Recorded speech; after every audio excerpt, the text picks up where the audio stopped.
Sveicināti! Man sauc Elvis Jaunzems, un Motorola G bez šaubām ir vislabākais telefons līdz 200 eiro. Šajās 6 minūtēs es izskaidrošu, kādēļ. Apskatot Justify Blaster, es beigās pieminēju otrās paudzes Motorola G kā tādu, kas varēja būt labāka alternatīva Blasteram, ja vien tas tiktu izplatīts, oficiāli izplatīts Latvijā.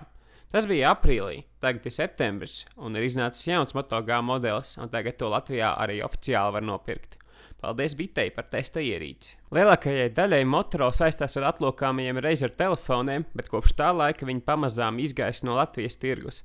Ilgu laiku neko ievērības cienīgi no viņiem mēs nedzirdējām, un visinteresantākais no viņiem bija ASV tirgū, līdz kamēr viņus nopirka Google, un viņi izveidoja jaunas mobilās tāruņu sērijas Moto X kā flagmani, Moto G kā vidējās klases un Moto E kā superbudžeta klases Android vietāruņi.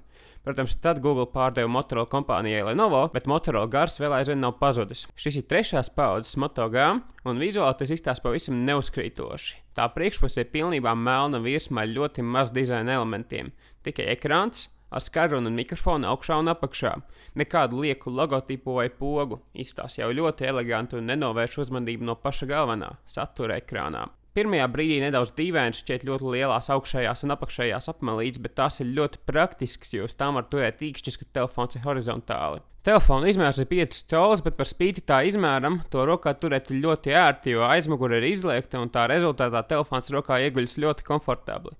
Aizmugure ir ar gumijotu plasmasas virsmu, kurai ir diagonāli rievots raksts. Savukārt apmalītes ir veidotas no plasmasas, nekas nekustas vai negrab, un kopumā Moto G pierāda, ka budžeta telefonam nav jājūtas lētam, jo materiāli ir patīkami un kvalitāte ir laba.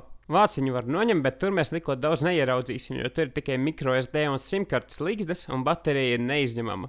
Uz vāciņa ap karšu līgzdām ir redzamas gumijas blīves, un tas ir tādēļ, ka telefonam ir IPX7 certifikāts, kas nozīmē to, ka tas nav smilšu un putekļu izturīgs, bet tas spēj izturēt ūdeni līdz 1 metra dziļumam. Es pats nemēģināju telefonu mērt ūdenī, jo tā nav mana ierīce gal galā, bet man nācās veikt telefonu zvanu smaga lietu laikā, un telefonam tas nekaitēja, tā kā ir patīkami, ka Motorola par to ir parūpējusies. Moto G darbina Snapdragon 410 chipsets, kas tā kā skaitās vidējās klases chipsets. Un, lai gan tas nav tik jaudīgs kā 615, kas ir Moto X Play, tas savus pienākumus veic ļoti veikli un bez dižām problēmām. Tā kā telefonam ir tīrs Android bez nekādiem ražotāju skiniem, tas patērē daudz mazāk resursus un darbojas gandrīz tikpat ātri kā daudz dārgāki telefoni. Vienu lietu gan es nesaprotu. Motorola piedāvā 2 versijas. Vienu ar 8 GB iekšējo atmiņu un otru ar 16 GB iekšējo atmiņu.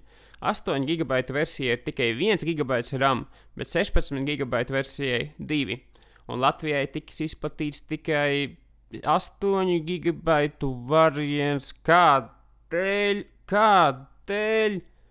8 GB ir ļoti maz, bet to var papildināt ar microSD atmiņas karti līdz 32 GB. Man vairāk šaubas rodas par to 1 GB RAM, kas nozīmē to, ka, ja tu lieto daudzas aplikācijas vienlaicīgi, tad telefonam nāksies apstādināt dažas no fona aplikācijām, un tās atkal nāksies sākt no jauna, ja gribēs pie tām atpakaļ atgriezties. Bet ar to var sadzīvot, tā kā es par to diži neuztrauktos. Telefona 5 colu ekrānam ir 720p izšķirtspēja, kas ir pavisam pieņemams skaitlis, un atšķirība no 1080p var tikai atšķirt tad, ja abas saliek kopā. Krāsas ir ļoti labas, un ekrāns kopumā ir viens no visspēcīgākajiem telefona plusiem.